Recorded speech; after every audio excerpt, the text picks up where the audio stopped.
by who else? Mitchell, Lexie Hull, Farragut to beat the buzzer. The flourish at the end of the third quarter for Indiana in a game they have to win, and they're up 15. The refs couldn't steal this one. Game 3, baby, game 3! See you in Atlanta. Not done yet. One more. Jump to the chat, baby. Come on, come on. Need that. One more game, baby, one more game! Natasha Howard's value doesn't need flashy highlights to shine through. Her relentless hustle added possessions that simply shouldn't have existed. Loose balls that seemed destined for the Dreams guards ended up back in Indiana's hands because of Howard's incredible reach and boundless energy. Then there was Odyssey Sims, who brought a different kind of aggression that Atlanta couldn't fully contain. She drove right at defenders, absorbing contact, knowing each burst into the lane had a chance to swing momentum. Her 16 points and 8 assists, from someone who hadn't been with the roster all season, spoke volumes about her adaptability and leadership on the fly. For a team that desperately needed composure in hostile territory, Sims supplied both raw grit and startling creativity. And you absolutely can't overlook Brianna Turner. She might not have been a fixture in every regular season rotation, but on this night she was indispensable, blocking lanes, contesting shots, reading movements before they even developed. She stepped in and gave the Fever a crucial backbone when fatigue and foul trouble threatened to unravel their rotations. Her reputation as a pro who stays ready came to life right here. She did everything without needing offensive touches, and that selflessness allowed others to shine. Finally, Ariel Powers, the unexpected spark plug. She played limited minutes, but those stretches single-handedly changed Indiana's energy. Diving on the floor, fighting through screens, injecting lightning-fast pace into possessions, she made teammates raise their level simply by the sheer intensity she carried. It's hard to measure hustle beyond the box score, but what she brought was palpable. Players started chattering louder on defense, the bench grew more animated, and momentum seemed less fragile whenever she was on the floor. Possession by possession, Indiana clawed their way back. Gateway Center Arena was loud, shrill, overwhelming, but the Fever matched that noise with unshakable focus. They tiled the court with determination, pulling stops together, eking out points from every conceivable angle. It was clear by this stage that they weren't surviving on one superstar. They were piecing together heart, playmaking, defense, and sheer grit from every corner of the roster. And just when it looked like the outcome would come down to single possessions, the stage was set for an unexpected hero. A player who had struggled all night waiting for her chance now had the ball in her hands and history in her grasp. Now this one on Lexie Hull got me riled up because this was early on in the game, and this was probably the best defense that Lexie could have played. If you watch this play here, Ryan Howard is going down, Lexie Hull's guarding her, Ryan goes behind her back, Lexie doesn't touch her because she's backpedaling the whole time, she has her hands straight up. Like, this is really good defense that Lexie played here. There's a certain desperation that has to come with how you play every possession. I didn't feel like in game one we played with that desperate mentality that we needed, particularly when you look at 50-50 balls, when you look at how many times, we didn't get inside the three-point line for a defensive rebound and the ball hit the floor and they were able to get it. There's got to be a desperation that you play with and a sense of urgency that you play with at all times. We didn't have that consistently for 40 minutes in game one. I expect us to have it here tonight. Picture the Indiana Fever locker room after that final buzzer. 10 years of waiting, 10 years of questions, and quiet frustration finally snapped in half. Players who had carried the scars of losing seasons were smiling like kids again. Kelsey Mitchell, unable to hide the relief and joy, was one of the first to grab her teammates in a tight embrace. Aliyah Boston sat for a moment, tears in her eyes, the sheer weight of history finally hitting her. And Lexie Hull, the very player who sealed the win with that unbelievable steal, clutched the game ball as if it were a piece of pure gold, showing it proudly to every camera around her. For Brianna Turner and Odyssey Sims, veterans who had bounced between teams, this wasn't just another win. It was validation that their fight mattered, that their minutes carried the kind of value that shifts entire seasons. Even Caitlin Clark, despite missing the game, was right in the mix, having spent the night on the bench yelling, waving towels, and pouring herself into every possession. After the game, she posted in all caps, "Fever Show with hearts and team colors." For someone forced to support in street clothes, her emotions showed exactly how unified this group had grown. Stephanie White wants to see her go downhill, be more aggressive offensively. This is a great matchup. Boston against Jones. Just a fun matchup between two big posts with size, with good.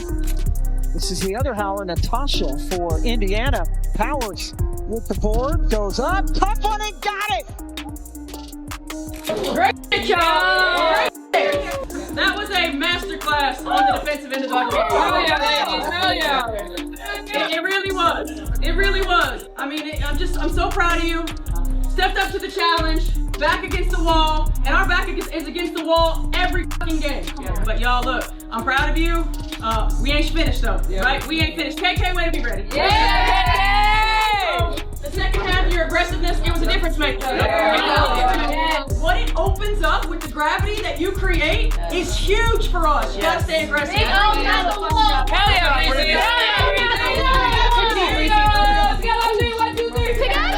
Every player, whether on the floor or not, had fingerprints on that indelible moment. The locker room didn't look like one team celebrating a lucky break. It looked like a family that had earned every single bit of it. But the joy, as intoxicating as it was, didn't erase the harsh reality of what lay ahead. Head coach Stephanie White, even amidst the celebration, reminded everyone that this was merely step one. Waiting for them was the Las Vegas Aces, Aja Wilson, Chelsea Gray, Jackie Young, and a championship roster with depth that can punish even the slightest mistake. Aces coach Becky Hammond didn't make it any easier, sending a chilling warning by stating, "They haven't seen the real Aces yet." A series stretched to best of 5 means Indiana will have to endure relentless adjustments, sustained runs, and the unmatched experience of a roster that has been here before. And they have allowed her in their half-court sets so far to just take open drive to the rim. There's the three. I don't think, and fans didn't appreciate how good Kelsey Mitchell is, and they're certainly getting an eyeful this year. Here she goes. She's guarded by Petty, takes it right to the basket and misses. It's a hit for Mitchell. Kelsey, you've had a lot of moments with this franchise throughout the years. Where does leading them to a playoff win at home kind of rank among them? Oh, man, it takes a village. I think we all piggyback off each other within our group and in our organization. So I think it took a collective group effort to be able to be here. And I think that I think our first win here was big for us because we've been resilient throughout the course of the year, and it was just. I don't know, it felt really good to see ourselves on top and do something great for a change. When it comes to us being resilient, have to fight off a lot of ups and downs, backs and forth. And so it felt good for us to really, come out on top tonight. But the game was still far from over. Atlanta set up for an inbound with only 7.4 seconds on the clock, their season hanging by that one possession.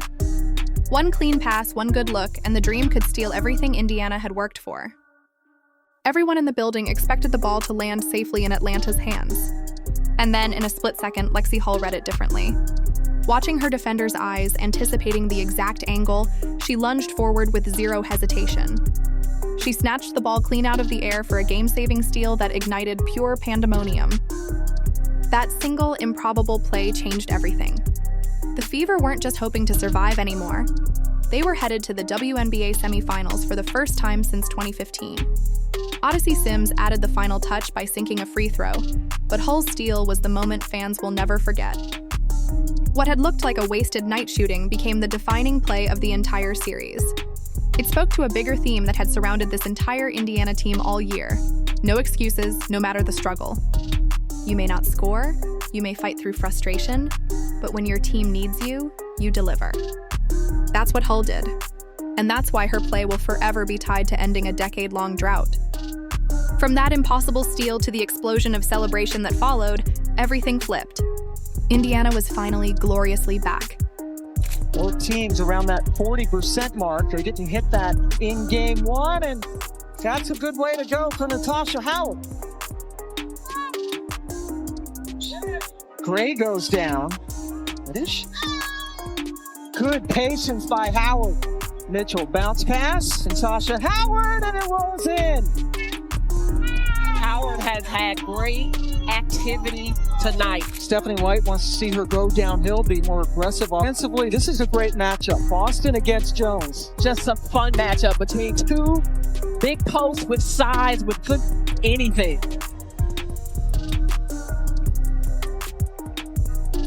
Boston up, under, and in. As the clock wound down in Game 3, the Fever found themselves in the kind of situation that defines entire seasons. Down late, surrounded by the deafening roar of nearly 4,000 Atlanta fans, every possession felt impossibly heavy. A season's worth of fights, injuries, and relentless doubts funneled into those final minutes. The crowd savored every moment, trying to drag Indiana into silence. But the Fever didn't fold. They turned to the players who had carried them through thick and thin, and one by one, individuals stepped into the fire, igniting a comeback no one saw coming. Kelsey Mitchell was the steady pulse that kept Indiana alive. Atlanta knew they had to crowd her, loading the paint and sending help whenever she touched the ball. Yet Mitchell, with a defiant grin, still poured in 24 points, 19 of those before halftime, showcasing a scoring burst that kept her undermanned team afloat on the road. Even when the Dream tried to squeeze her lanes, she found ways to contribute elsewhere with assists, blocks, anything to prevent momentum from crumbling. It wasn't easy scoring through constant defensive pressure, but Mitchell simply kept attacking, and her teammates fed off that unyielding refusal to back down. And what about the rising star who battled in the paint? Boston bottled up, but found Timpson. Another good pass from Boston. Great passing out of double. Pam, before the game, you asked Steph White, how are you doing this? She looked at you and said, the core group has been resilient and flexible. We saw that towards the end of the quarter, and they continue to start the full. Set the screen. Back to Boston. Mismatch against Alicia Gray, and she buried it. Biggest lead of the night, and it's taken away by who else? Mitchell. Lexie Hull. Very good. To beat the buzzer. The flourish at the end of the third quarter for Indiana in a game they have to win, and they're up 15. What if your worst shooting night actually became your greatest moment? That was the unbelievable reality for Lexie Hull in Game 3. For most of the night, she was fighting the basket, struggling to get anything to fall.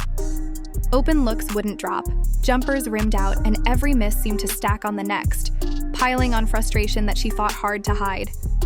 It was clear she just couldn't find her offensive rhythm. For a player who thrives on knocking down shots and spacing the floor, it had to feel like the court was shrinking around her. Still, she kept playing hard on the defensive end, waiting for any opportunity to make an impact. Then, with under 30 seconds left, all the pent-up frustration of that tough shooting night suddenly had a chance to be erased. The Fever were trailing by a single point, tension filling every second of the shot clock. That's when Kelsey Mitchell, with her usual burst, cut to the hoop for a layup, assisted by Aliyah Boston, making the game a one-possession battle. The Dream struck back, but Indiana refused to fold. On the very next trip down, after swinging the ball, Hull got another open look. And this time, she buried a three-pointer that wasn't just a shot. It was a breath of life, a surge of hope for her team that carried into the final stretch. What stood out to you about able to get going? It looked like there were some turnovers elsewhere, and so you kind of put it into your own hands and had that nice run before some foul calls. Yeah, I think for me, just continue to be assertive. Just reading the defense, trying to get good possessions going. If I just get the ball, feel it out, see where the ball needs to go next, whether that's shoot it or pass it. I mean, I'm just kind of just taking what the defense is giving me. Since Nia Coffey in for her, she's got to take advantage of those opportunities as the defense is reacting to Bree Jones, and Aliyah Boston is taking a little bit. Indiana knows what awaits them. They survived 6 devastating injuries, biased whistles, and the suffocating pressure of elimination. Now comes the undisputed giant everyone measures themselves against. That's the monumental challenge waiting in Las Vegas. Indiana's victory was more than just advancing. It felt like the rebirth of a franchise that had been chasing one playoff series win for almost a decade. 10 years of waiting ended with a team that simply refused to fold, even without 6 key players. The Fever proved that unwavering toughness and fierce belief can push through obstacles that should have broken them. Now they move into the semifinals against the Las Vegas Aces. Becky Hammond has already warned that they haven't seen the real Aces yet. But for one unforgettable night, Indiana proved that faith, fight, and raw resilience can carry a team directly into the annals of history. What will happen next is anyone's guess, but one thing is for certain. The Indiana Fever are no longer a team to be underestimated. That sequence at the end of the third quarter, just speak to the importance of that, and that kind of feel like sort of like the backbreaker for Atlanta, so to speak, when you. Yeah, that was great for us. That seriously was. Scoring the ball and then getting that tip and then Lexie hitting that three. I mean, the energy, everyone felt it. The crowd was going crazy, and we just used that momentum into the fourth. Speak to the emotions of a win like this. Kelsey already kind of touched on it, but what's the vibe like in the locker room after you get a dominating win? Yeah, I mean, everyone was happy. The vibes were really great. I think, just like Kel said, this was super big for us. Our backs were definitely against the wall in this, and we know that we've just been through so much this season that coming out with this win and then giving ourselves another chance in Game 3, emotions are high. In the crucial hours leading up to Game 3, the tension was thick enough to cut with a knife. Yet, even as they prepared to face a fully healthy Atlanta squad, riding home court momentum, a strange sense of calm settled over the Fever. Pre-game interviews painted a telling picture. Kelsey Mitchell, eyes sharp and focused, as if she already knew the scoring burden would fall on her shoulders. Aliyah Boston, speaking quietly but with a contagious confidence, prepared for an inside battle she couldn't afford to shy away from. On paper, the challenge looked insurmountable. The crowd at Gateway Center Arena was ravenous, ready to silence the Fever for good. But Indiana wasn't just staring down the dream. They were staring down a decade of frustration, 6 critical injuries, and the pervasive belief that they just couldn't break through. And in that storm, they made their choice. They chose fight over fear, a decision that would spark a series of unbelievable individual heroics. Steph holding them to 60 points today. What did you see that was so effective from you guys defensively and really turned this game? I mean, our aggressiveness, our attention to detail, our ability to contest without fouling, to be disciplined, in that area, I thought was huge. We played good enough defense down there, and our offense just couldn't get going, and we were able to get it going on both sides tonight. I continue to just be so proud of this group and their resilience, their toughness, and their ability to respond. Deep inside the paint, Aliyah Boston was carving out her own fierce narrative. Matched against the formidable Bree Jones, Boston absorbed hit after hit in the low post, never once letting her composure slip. On paper, Jones had the size advantage, but Boston neutralized it with impeccable timing, precise positioning, and a rapidly growing understanding of how to seal her opponent early. Her stat line, 14 points, 12 rebounds, 6 assists, only scratches the surface of her true impact. Every rebound came in heavy traffic. Every assist pushed the team toward one more desperately needed shot. She wasn't just holding her own. She was anchoring the middle of an undersized, undermanned lineup with poise far beyond her years. But the heroics didn't stop with the stars. Kelsey, going into a do-or-die Game 3, what excites you about that opportunity as a competitor?